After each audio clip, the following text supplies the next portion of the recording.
Surat CID crime દ્વારા 15 જેટલા લોકો સામે આકર્ષક વળતરની લાલચ આપીને છેતરપિંડી કર્યાનો ગુનો નોંધવામાં આવ્યો।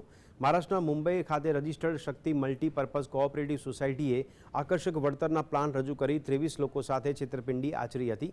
શહેરમાં શક્તિ મલ્ટીપર્પઝ સોસાયટીની સ્કીમમાં નવસારીના 23 રોકાણકારોના 69.56 લાખ ફસાતા સોસાયટીના 18 ડિરેક્ટર અને 7 એજન્ટ સામે ગુનો નોંધવામાં આવ્યો। સીઆઈડી ક્રાઇમ પોલીસે સોસાયટીનો સામે ગુનો નોંધીને તપાસ હાથ ધરી છે। મહત્વનું છે કે 2021માં કરાયેલી આ અરજી અંગે 3.5 વર્ષ તપાસ કર્યા બાદ સીઆઈડી ક્રાઇમે ગુનો નોંધ્યો છે। સીઆઈડી ક્રાઇમ દ્વારા આરોપીઓની ધરપકડ કરવામાં આવી છે। આપણે દ્રશ્યો બતાવવાનો પ્રયત્ન કરી રહ્યા છે।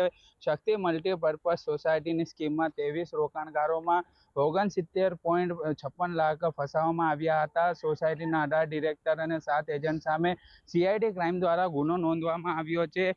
મહારાષ્ટ્ર મુંબઈ ખાતે રજિસ્ટર્ડ શક્તિ મલ્ટીપર્પઝ કોઓપરેટિવ સોસાયટીના આકર્ષણ વળતરના પ્લાન રજૂ કરી છેતરપિંડી કરવામાં આવી હતી।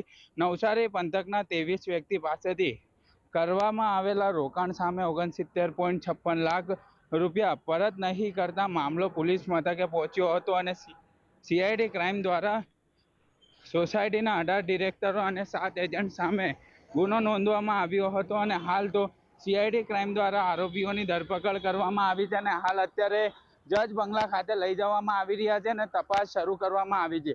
જોઈ શકાય છે આરોપીઓ જે છે તે જેની અંદર એક મહિલાનો પણ સમાવેશ થાય છે।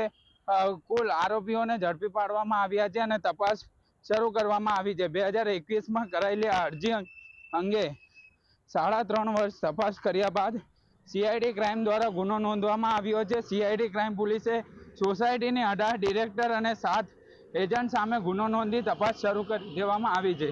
હાલ તો જજ બંગલા ખાતે આરોપીઓને લઈ જવામાં આવી રહ્યા છે અને તપાસ શરૂ કરવામાં આવી છે। સાહિદ જગતાપ।